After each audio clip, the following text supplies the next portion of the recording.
The mighty Intrepid, the valiant warrior the Japanese could not sink. During its 31 years of active duty, it survived the kamikaze attacks in the Pacific, the missile assaults from Vietnam, and Russian nuclear threats during the Cold War. Today, she sits as a floating museum of memories in the Hudson, where former crew members often return to share their war stories.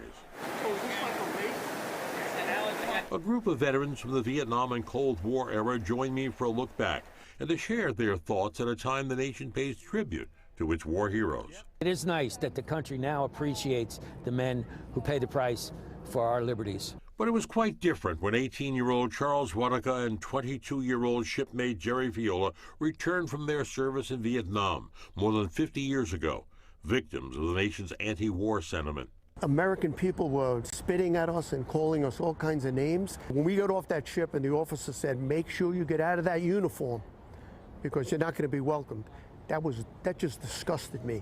What's different today is I've got people coming up to me on this ship. They teach their children, this man was in the service. Tell them thank you for protecting us. Thank you for your service. So Charlie, I want to show you this letter that I wrote to my girlfriend, Arlene. Walking through the Vietnam exhibit, Brooklyn veteran Viola found something personal among the artifacts.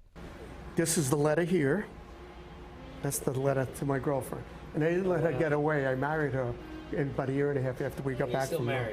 As the war raged in Vietnam in 1967, the USS Intrepid played an integral combat role.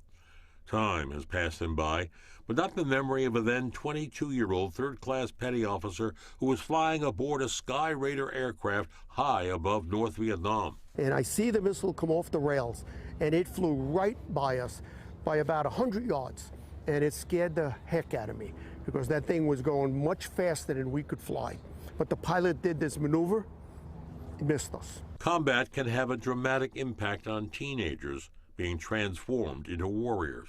I came aboard as a wet behind the ears 18-year-old, and I walked off 4 years later as a salty second-class machinist mate. I was a man. I grew up in 4 years. The Cold War and the Russian nuclear threat had us all unnerved. Intrepid veteran Bobby Cassara has vivid memories of that threat. Right under our task group, we had Russian trawlers and Russian black bears coming into our airspace. We didn't know what they were going to be doing, and it was an adventure for me, a guy from Brooklyn. Time may not heal all wounds, but a good dose of love for our veterans from a grateful nation certainly is a good shot in the arm. We are all recognized as veterans, and they give us great honor, and that's wonderful today. For the men who served aboard her, past generations, this is a ship of memories.